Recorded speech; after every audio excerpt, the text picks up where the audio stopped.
Welcome to the Costa Rica Travel and Living Podcast. I'm your host, Adam Baker. I'm a British expat that's been living and working here in Costa Rica since 2006, so know a thing or two about living in this part of the world. This is the series that discusses everything when it comes to living or moving to Costa Rica, as well as traveling. So if you're looking for that dream vacation, check out this series and hopefully we'll help you out with some of the best insider tips. As ever, please don't forget to subscribe and follow along to wherever you get your podcasts to never miss a weekly episode. If you're watching on YouTube, let us know what you think of the episodes in the description box below. And if you have any questions for us, let us know, and I'll try and get back to you and hopefully include these questions in future episodes. My guest today is none other than Aaron Vanecek. Aaron is a sales manager at Costa Rican Vacations, a US expat, and he's been coming to Costa Rica since 1991, so over 30 years now. He made the move permanent with his family back in 2007 and now lives and works from his home in his wife's hometown of Turrialba, an hour and a half away from the capital here in San Jose, and a place that is truly in the countryside. This is a great episode where we really dive deep into what it's like living in the countryside and all the pros and cons that comes with it. So without further ado, let's get chatting to Aaron.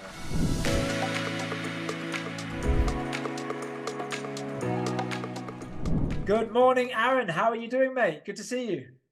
Good morning, Adam. It's great to be here. Been a long time since we've chatted on a podcast. Back into the podcast rhythm. I think you were on one of the first go-rounds with the Frog Pod, which you can still find on SoundCloud, I think. I remember sitting down.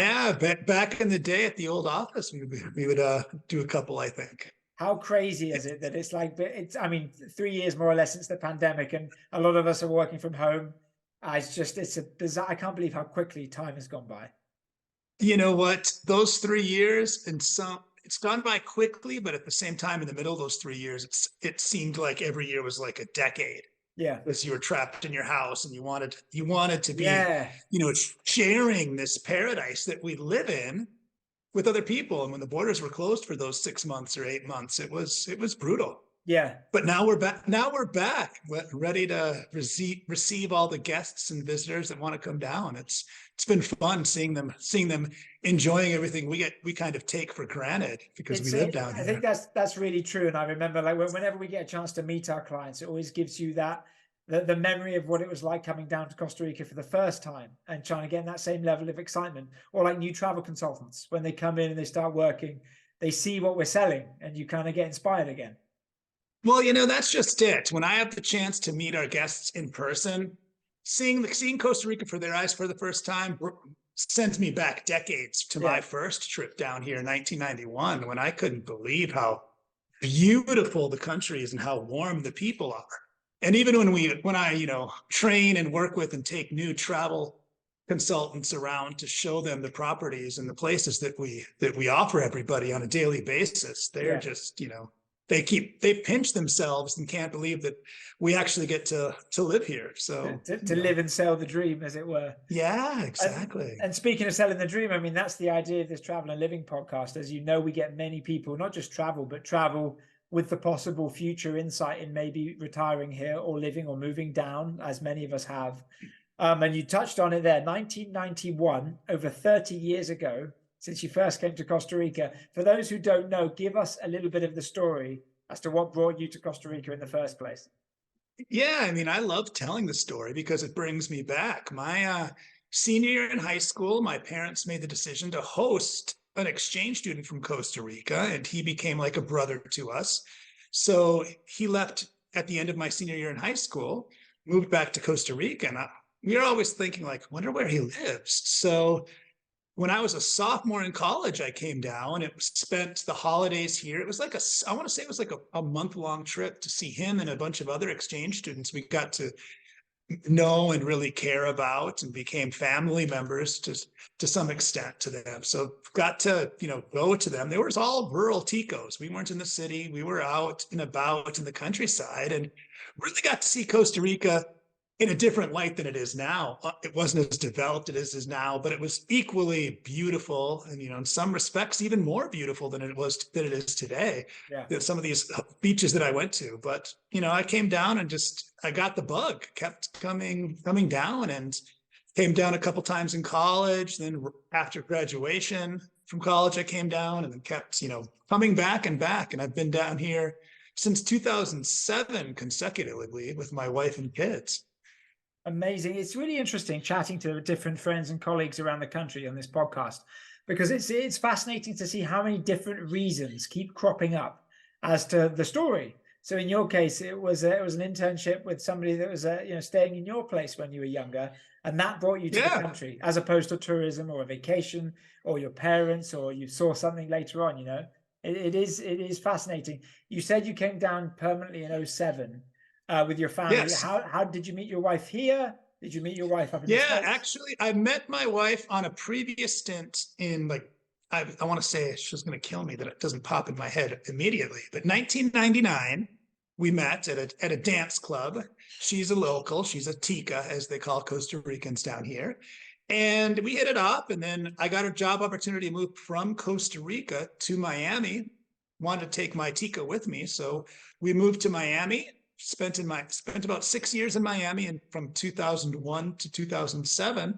But when my daughter was born, we decided, hey, our lifestyle in Costa Rica is even better than it is in Miami. So let's move back. So 2007, we sold everything in Miami, moved back down to Costa Rica. My wife's from here, so she loves it. And then our second child was born in 2009. So raising both kids as half Ticos and half Americans. It's a fun combination. Some people might be interested to understand why do you say that your lifestyle is better here in Costa Rica than that of Miami? So what were the things for you that mattered?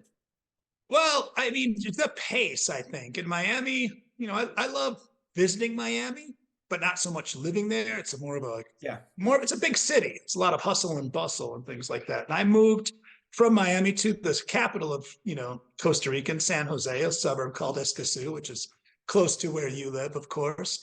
And we lived there for about 9 or 10 years. And then I decided, what? I'd like to be in an area where there's not as much moving around. I can, the advantage of my job and everybody that works for Costa Rican Vacations is that we can work from wherever we want, as long as there's a decent internet connection. And I chose my wife's hometown, which is about an hour and a half outside of the capital. So it's close enough for the creature comforts, but not too close. So there's not as many people. As you can see behind me, there's, I'm hoping and crossing my fingers for an appearance of the hummingbirds that like the flowers and the plants behind me, but we'll see. You kind of answered one of my questions there. Obviously, I wanted to get into the nuts and bolts of the reality of rural countryside living. So I was going to ask you why the countryside. So it's your wife's hometown. Did you compare it to other different areas of Costa Rica? So you live in Turrialba, close to Turrialba, in the east side of the Central Valley, which isn't as prominent for expats or even touristing, traveling that much. You find some lovely small boutique hotels, but in terms of the typical built-up areas, it's not as famous as some of the other areas of the country. Not famous at all. So when we had looked. No, go ahead. When it comes to the countryside, was there any particular? I mean, you must obviously, it wasn't just your wife's hometown. There must have been a draw as well for you. So why Turrialba specifically? Well, part of it was my wife's hometown, but the big part is that we didn't want to sacrifice our kids' education. And there was a really good school, elementary school and high school, that prepares kids for careers in sciences and math that's in this town. So we kind of put 2 and 2 together, where we really loved the school that my kids were in the Escazú, San Jose area. But, when we thought about moving to the countryside, we didn't want to sacrifice that for our kids. And when we did a little bit of research into the school they're currently in, which is a block away from my house, we realized that it was a really kind of a perfect fit for us. So rural countryside living, the advantage is that there isn't the hustle and bustle, but if you have a family, you really got to think about the schools, right? Because it's not the same as having international schools like in the capital. Yeah, no, I was going to ask you about that. So it's one of my list of questions, because I imagine a lot of people, people that might be interested in thinking of living more in the countryside, especially when it comes to raising a family, about the schooling situation, having a really good education. So again, like I was speaking to Mark in an earlier podcast, the importance of doing your research and finding a school for your kids is as important. So you get that wonderful mix of really good education and the slower lifestyle, the nature, of course, being where you are. What are some of the other advantages, I mean, of raising a family in the countryside? Well, what is cost of living? It's significantly less to live. You get more for your money, both in terms of real estate, whether you choose to buy or you own. And then creature comforts like restaurants are, while not as varied, and you don't have the same options as you say do in the capital. If you do go out for a meal, it's generally half of what I pay in the capital. Yeah. And I always joke that I spend a lot less at the grocery store than I do at the grocery stores in the capital, but mainly that's because there aren't as many options of stuff to buy. So, Right, that's true.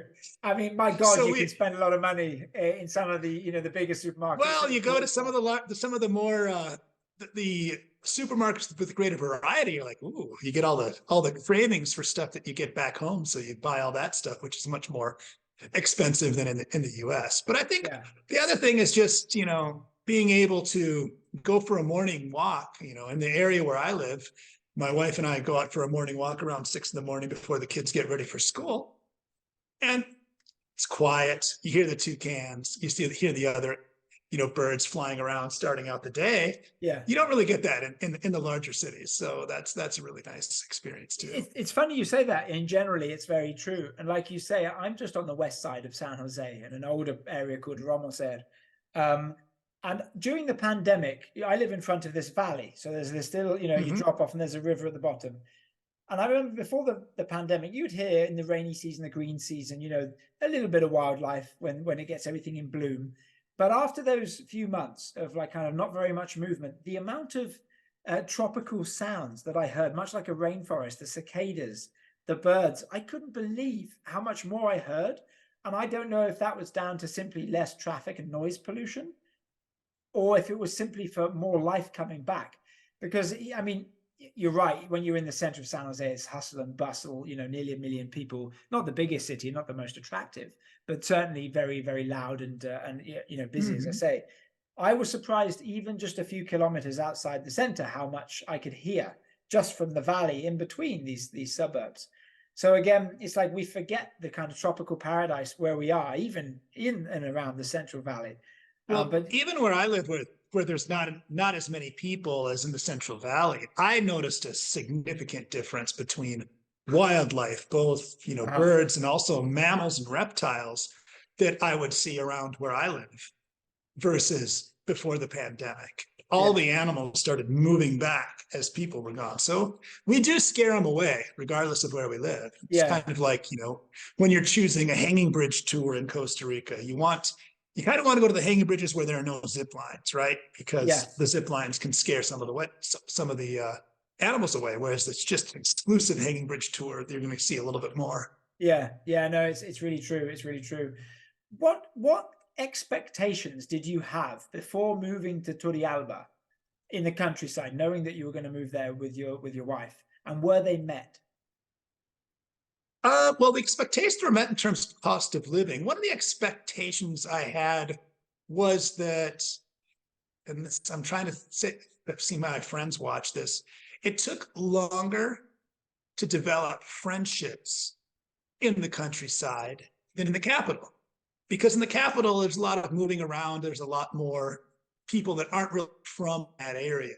Whereas if you're in the countryside, a lot of the people that grow up and stay in the country already have their lifelong friends. So they're doing their things together. So kind of getting into a new circle of friends is more complicated because, people in the countryside already have their friends. They don't need any new ones, right? So kind of getting into that. And it's a different perspective, it's a different conversations about worldviews and things like that in the country versus the capital, where you're in the capital, people are just exposed to more differences than say in the countryside. Yeah, that's a really good point. And it's actually the second or third time that it's come up that sometimes, depending on your background and where you're going, it's quite difficult to integrate into social circles.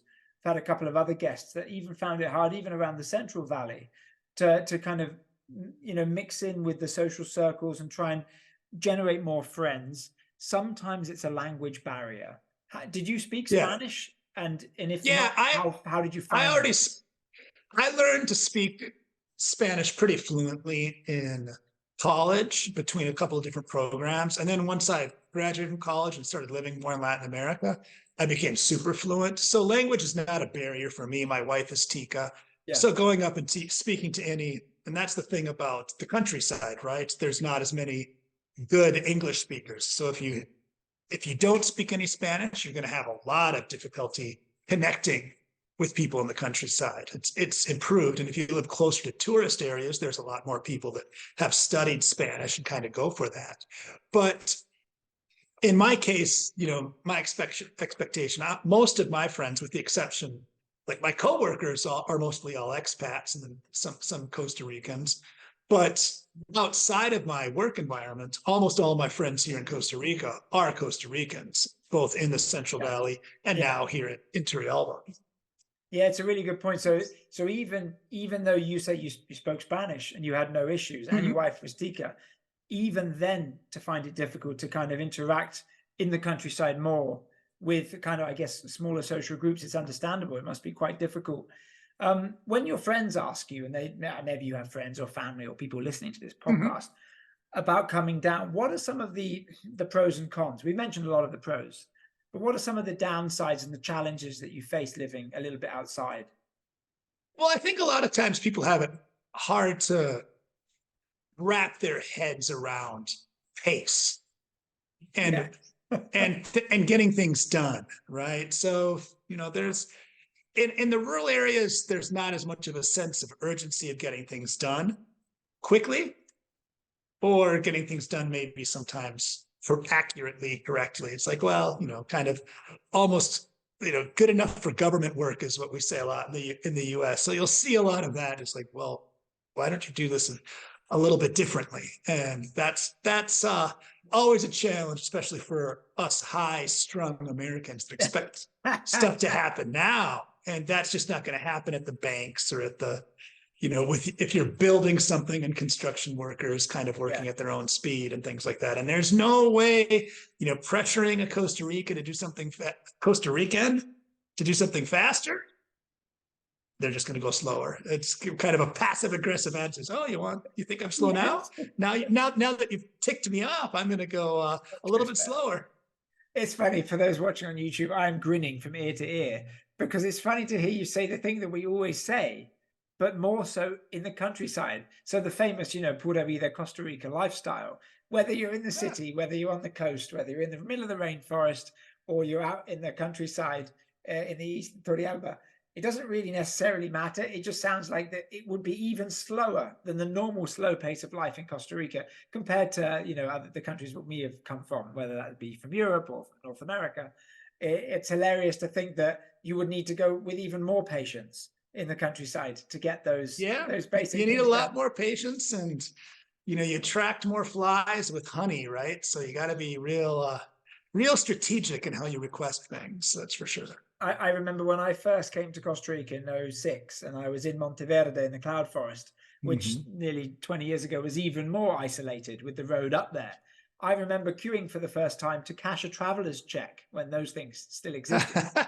I just remember the huge line in Banco Nacional, one of the main Costa Rica banks, and I just couldn't believe how long it took. And obviously that kind of stays with you. Even 20 years later, there's still the line. Well, for that bank specifically, and I don't want to offend anybody that might be working for that bank if they watch this, that bank has not improved in terms of the lines. It's such a big bank, so it has so many clients and it serves so many different needs. For example, the Banco Nacional in our community services the indigenous community the Pabecar indigenous community that lives, 20 minutes or an hour into the mountains here. And they come in once a month, and there's social programs that they're part of, and they kind of cash their monthly check for certain social programs that are helping them improve their lifestyles and things like that. So all of them, come into the bank that one day where it's like, it's don't go banking on that day. Yeah, and you never go to the bank on payday. That's for sure either. If it's the Never. 15th and the 30th of each month, never go near a Yeah. bank or a supermarket. That's the one pickle advice. It's so true. And it's funny that it doesn't matter which bank you bank with. There's a few more, a lot of us bank with back, which is a little bit more progressive, I That's guess. much back is much more efficient. Yes. Yeah, but even then, and like you say, even on payday, there's already, like, to give some an idea, there's already maybe 30 seats inside lined up, and you've got maybe 25 tellers. At payday, there's still a line outside, and you can't go in if all those seats are taken. You've got the security guard on the door. That's really funny. And during COVID, it was worse because they had a limited number of people that could be inside, so you had to wait outside for an hour, in the same even though there queue, were empty seats inside. really close to, it's so funny. But then I guess the upside is Banco Nacional are still looking after those indigenous communities and running those programs, which they've probably always done. Yeah, there's that. I lot of I think the Banco Nacional also does a lot of the retirement, income and things like that, and social security payments, that kind of a thing. So there's a big demand for all that stuff. It's kind of a behemoth bank. So when thinking about my secret is to go from, rather than going to the big one in town, I'll drive 10 minutes to the smaller one. And there's not as many people. That's a good trick. That's a good trick. Yeah. As we're discussing banks, and you've been here for, coming and going for over 30 years. Have you noticed the difference that technology has had in terms of communication, getting things done, international banking? Have you felt like it's a really substantial difference, or living out in the rural countryside, it wasn't that much, but it's helpful? Yeah, I mean, in terms of international banking, if you need to do, for example, a wire transfer, sometimes an international wire transfer can arrive the same day if you're lucky. But usually back in the day, it used to take a lot longer. And in terms of just checking things, internet, online, cell phones, I remember when I moved down here in 98, 99, there were no cell phone lines. You had to wait to a year, and there was a black market for cell phones. I remember even in 06, that was still the case. Yeah, it was crazy. I can't even believe that's the case. Yeah. Also, just internet, I have fiber optic internet at my house here in the countryside, and there's a lot of more like fast internet options in the countryside now, which also makes rural living more of a reality for any expats that want to, work from home, work from abroad. You might if your company will let you work from anywhere, a lot of people just choosing, well, as long as I have my decent internet connection, I can go. Yeah, no, it makes a lot of sense. And that is something as Costa Rica has certainly opened its doors, especially when it comes to telecommunications, more competitive market, because before there used to be a bit of a monopoly in the country. And now as that competition comes in, it does not only reduce the rates and the cost of your bills day to day, month to month, it does give you more access for sure. Do you see yourself living in the countryside long term? Do you think you're set in Costa Rica? I'm not sure. I mean, I'm mostly, now that my kids are kind of getting to that age where they're about to graduate from high school and go to college, but the best universities are in the capital. So we think, should we be universities in Costa Rica aren't like traditional US or maybe even universities in the UK where you have a dorm lifestyle and that kind of, it's more people commuting in. It's almost like the community college feel in the United States where you're still living at home and going to school, or maybe like the big state schools where kids do that. So we've thought a lot about, do we need to move kind of back towards the Central Valley when the kids are in the university to make sure that they have, more of a home style. But it's hard to give this up. It's beautiful here.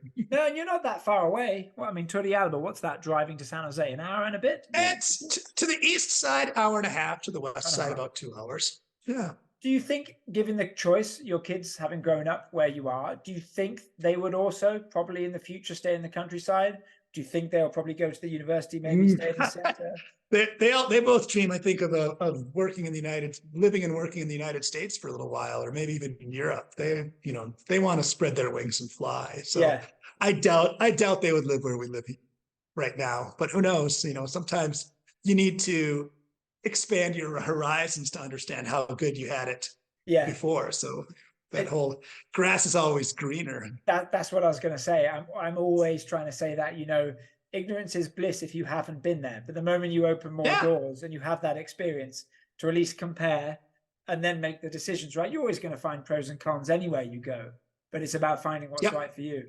Hey, before I leave you, I always love to ask everybody, and for you, it's even more poignant.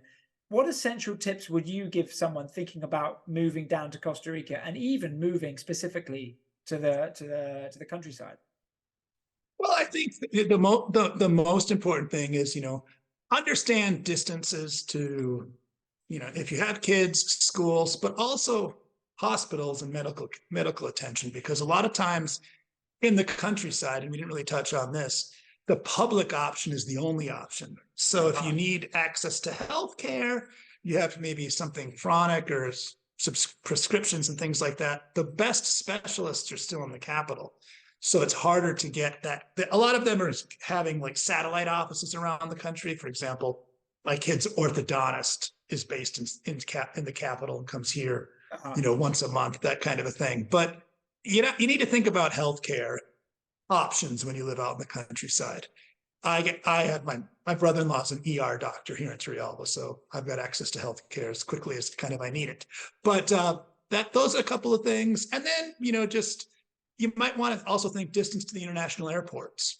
Yeah. Because if you're too remote, that adds an extra day of travel time that could go as well. And then how much do you need access to, say, a good, cappuccino? Sometimes, sometimes if you want those creature comforts, you're not going to get them in the countryside. Yeah. But if you're really excited about wildlife and nature, the country is definitely where it's at. It's a really good point you make regarding the medical health service. Do you see improvements on any more privatized healthcare in terms of the East? Because I know when we look at Guanacaste and we look at the Liberia International Airport, we see some of the bigger private hospitals now appearing in the north, closer to some of the bigger areas like the Papagayo, the bigger resorts, the private SEMA hospital, the Metropolitan. Do you hear any news in the more rural suburbs on the east side of any of these projects? I've not really. Well, on the east side, in the city of Cartago, which used to be the capital of Costa Rica, going probably 80 years ago. It's been a while, but in that area, I see a lot more private clinics opening up, and even here, I do see more private clinics opening up, so that you're not so dependent on the public. So they are popping up, and there is demand for it, because I always say the best way to handle healthcare in Costa Rica is if you can get into the public system for catastrophic stuff, do that, and then do the rest in the privates and the normal exams privately. So that's a good little mix as far as Costa Rican healthcare goes. No, it's really good. It's something that we haven't really touched on. And it's even more important to think about, like we always say, do your due diligence. If you're going to come down and you're thinking about going anywhere, especially the countryside, come down, travel first, and try and experience it for as long as possible and as real as possible. Because there's always a difference, right? Traveling for vacation and traveling. Well, I always chuckle. I mean, we field inquiries every week from people that say, I want to move to Costa Rica. And you're like, okay. And then people ask me, hey, I need to get a good deal on a car or furniture. And I'll say, well, go to the expat Facebook groups for the Americans that didn't do their research, moved down and decided this is not for me. And then they essentially give their stuff away, right? So come down and do your due diligence, do some research, visit, don't pick up and move down here, because although I love the country, I do got to admit, it's not for everybody. Yeah, it's a really good point. And you can't really, there's no other way of experiencing that other than actually just coming down and seeing if it's right and seeing where is right. I tell some of my family members, I was down here with my sister when I first came down here in 2006.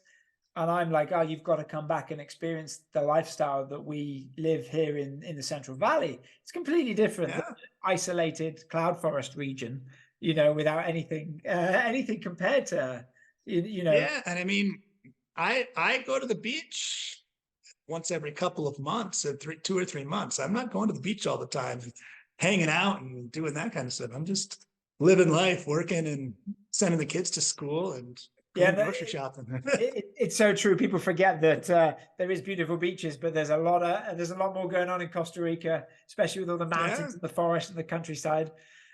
Really insightful chatting with you, Aaron. Thank you very much. I definitely get you back on the podcast, hopefully next time in person. and you can show me In the person, grounds. so I'll bring some Turrialba cheese like I did that one time, so we can have some Costa Rican snacks. That was one of your tags from the past podcasts, That right? was a tasty Tico treat. Tasty Tico treats, yes. That's somewhere there. For those of you on YouTube, you can still certainly jump back down and down that rabbit hole. That was that was a crazy time. And there is nothing like explaining squeaky cheese to someone who hasn't actually experienced it. It's so true. It's tasty and squeaky. It's tasty and squeaky. Aaron, always a pleasure. Thank you very much, sir. And hopefully have you back on very shortly. Thanks, Adam. It's great chatting. Fantastic. Take care. Ciao. A fantastic insight right there, guys, with Aaron discussing all the pros and cons of really living in the countryside over there in Turrialba. What did you think? What questions might you have for Aaron? If you're watching on YouTube, let us know in the description box below and we'll get straight back to you. As ever, please don't forget to follow along to wherever you get your podcasts so never miss a weekly episode. They go out on Wednesday, and the subscription and following our channel really helps it, guys, and we really appreciate it. As ever, thanks very much. I look forward to seeing you guys next week on another episode of the Costa Rica Travel and Living Podcast. So for me, Adam Baker, hasta la próxima.